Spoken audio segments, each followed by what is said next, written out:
दोस्तों बड़ी ही दुख की बात है कि आज हमारे देश ने एक बहुत ही अच्छे शानदार कलाकार एक्टर को खो दिया। सिद्धार्थ शुक्ला जी का निधन हो चुका है। मात्र 40 साल की उम्र थी अभी उनकी। उनके निधन की खबर से पूरे बॉलीवुड इंडस्ट्री के साथ साथ पूरे देश में शोक की लहर फैल गई। रात के करीब 3-3:30 बजे सिद्धार्थ शुक्ला की तबीयत थोड़ी खराब हुई थी। फिर उन्हें बेचैनी हुई, सीने में दर्द हो रहा था। उन्होंने अपनी माँ को इसके बारे में बताया। सिद्धार्थ शुक्ला की माँ ने उन्हें पानी पिलाया और फिर उन्हें सुलाया। Popular TV actor Siddharth Shukla ji का आज गुरुवार को निधन हो गया। उनकी मौत हार्ट अटैक से बताई जा रही है। सिद्धार्थ का पार्थिव शरीर मुंबई के कपूर हॉस्पिटल में है। सिद्धार्थ का यूं चले जाना सभी को रुला गया। हर कोई उनके निधन की खबर से सदमे में है। निधन से पहले रात में सिद्धार्थ के साथ आखिर क्या हुआ था, इसे लेकर हर किसी के मन में सवाल उठ रहे हैं। खबर के मुताबिक दोस्तों रात में तकरीबन 3-3:30 बजे उनकी नींद खुली थी। तब उन्हें दर्द हो रहा था सीने में। उनकी माँ को उन्होंने उसके बारे में बताया। फिर माँ ने पानी पिलाकर उन्हें सुला दिया। हालांकि बड़ी ही दुख की बात है कि सुबह सिद्धार्थ शुक्ला उठे ही नहीं। सिद्धार्थ की माँ ने उन्हें उठाने की बहुत कोशिश की, लेकिन उन्होंने कोई रिस्पॉन्स नहीं किया। उनकी मां ने सिद्धार्थ की बहनों को बुलाया, फिर फैमिली डॉक्टर को भी बुलाया। इसके बाद सिद्धार्थ को कपूर हॉस्पिटल ले जाया गया, जहां डॉक्टर्स ने उनके निधन की पुष्टि की। सिद्धार्थ शुक्ला की मौत की खबर के बाद स्टार्स, देश के बड़े बड़े एक्टर, वीआईपीज उनको श्रद्धांजलि दे रहे हैं। स्टार्स अब सिद्धार्थ के घर भी पहुंच रहे हैं। बिग बॉस में सिद्धार्थ के साथ रहे आसिम रियाज भी सिद्धार्थ के निधन की खबर के बाद उनके घर पहुंचे। एक्टर सलमान खान, अजय देवगन, अक्षय कुमार, विकी कौशल, वरुण धवन जैसे स्टार्स ने ट्वीट करके उन्हें श्रद्धांजलि भी दी। हम सभी की तरफ से भी सिद्धार्थ को भावपूर्ण अश्रुपूरित श्रद्धांजलि अर्पित करते हैं। सिद्धार्थ की मौत दिल का दौरा पड़ने से यानी कि हार्ट अटैक से हुई। लेकिन सवाल ये पैदा होता दोस्तों कि आखिर इतने फिट एक्टर थे वो, उन्हें हार्ट अटैक कैसे आ गया? ना तो वो मोटे थे, ना ज्यादा दुबले थे। अभी तो उनकी उम्र ही क्या थी, मात्र 40 साल। और इसमें चौंकाने वाली बात यह है दोस्तों कि सिद्धार्थ शुक्ला का जो ट्रेनर है, जिम ट्रेनर, उन्होंने बताया कि रोजाना वो 3 घंटे तो वर्कआउट करते थे। मतलब इतनी एक्सरसाइज करने के बाद आखिर कैसे किसी इंसान को हार्ट अटैक आ सकता है? हालांकि उनके ट्रेनर ने पहले ही बता दिया था कि कुछ दिनों पहले सिद्धार्थ अच्छा महसूस नहीं कर रहे थे, जिसकी वजह से वो अच्छी तरह से एक्सरसाइज भी नहीं कर पा रहे थे।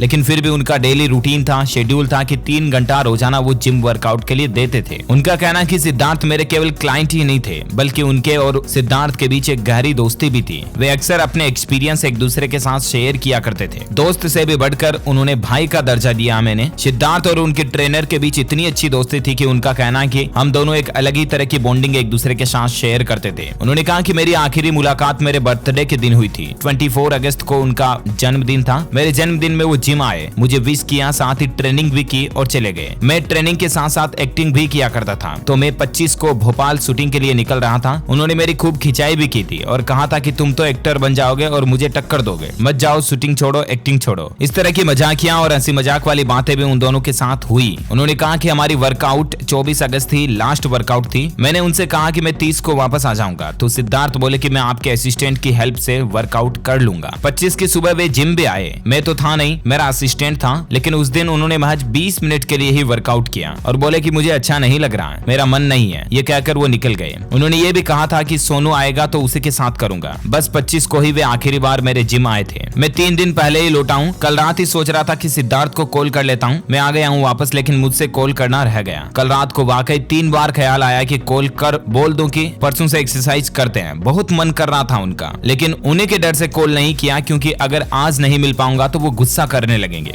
इतनी गहरी बॉन्डिंग थी उनके बीच कि आज तू यहाँ आ गया यार और भाई से मिलने नहीं आया, ये बात उन्हें दर्द देगी। इसलिए सिद्धार्थ के ट्रेनर ने उनको रात में कॉल भी नहीं किया। उनका कहना कि सिद्धार्थ बहुत ही स्ट्रेट फॉरवर्ड रहे हैं। अगर उन्हें गुस्सा है तो भी वो मुझसे जाहिर करते थे। वो मुझसे बहुत प्यार करते थे। उन्होंने कभी मेरा नाम नहीं लिया, हमेशा सर कहकर ही बुलाया। हम रोजाना 4 घंटे साथ ही गुजारते रहते थे। सुबह वो जिम के लिए आता है और शाम को रनिंग के लिए भी मैं उनके कंपाउंड जाया करता था। तो ये सिद्धार्थ की जान चली जाने के आखिरी कुछ दिनों का सिलसिला सिद्धार्थ और उनके ट्रेनर के बीच रहा। उन्होंने कहा कि लॉकडाउन के दौरान उनका पेट निकल गया था, उसे ही कम करने के लिए उन्होंने रनिंग का सुझाव भी दिया। हम उन्हीं की सोसाइटी के गार्डन में ही दौड़ा करते थे। मैं अब भी विश्वास नहीं कर पा रहा हूँ कि सिद्धार्थ अब हमारे बीच नहीं रहे हैं। उन्होंने कहा कि मैं अस्पताल गया, लेकिन मेरी हिम्मत नहीं हुई उसे देखने की। वहाँ उनके जीजाजी और छोटी बहन है। इन्वेस्टिगेशन अब भी जारी है। वे किसी को मिलने नहीं दे रहे हैं, कोई भी नहीं मिल सकता। दीदी ने अस्पताल में मुझे सिद्धार्थ के घर जाने को कहा। दीदी ने कहा कि मैं जाकर माँ की देखभाल करूं। मैं मम्मी के पास 2 घंटे बैठा रहा। वाकई में सिद्धार्थ एक बहुत ही अच्छे और नेक दिल इंसान थे। उनका यूं अचानक चले जाना हम सभी के लिए बड़े ही दुख की बात है। सिद्धार्थ ने अपनी लास्ट इंस्टाग्राम पोस्ट भी की थी, जिसमें उन्होंने एक तस्वीर शेयर की और फ्रंट लाइन वर्कर्स को धन्यवाद दिया। यानी कि जो कोरोना के फ्रंट लाइन वर्कर्स हैं उनको धन्यवाद दिया। यानी कि अब आप सोच सकते हैं कि कितने नेक दिल इंसान थे वो। हाल ही में उन्होंने पैरालंपिक में भारतीय खिलाड़ियों के बेहतर प्रदर्शन पर बधाई बधाई भी दी थी। भगवान उनकी आत्मा को शांति प्रदान करें, अपने श्री चरणों में उनको जगह दे। हम सब की यही आखिरी विश है उनके लिए। वो मरकर भी देश के करोड़ों लोगों के दिलों में हमेशा हमेशा के लिए अमर रहेंगे, जिंदा रहेंगे। ओम नमः शिवाय।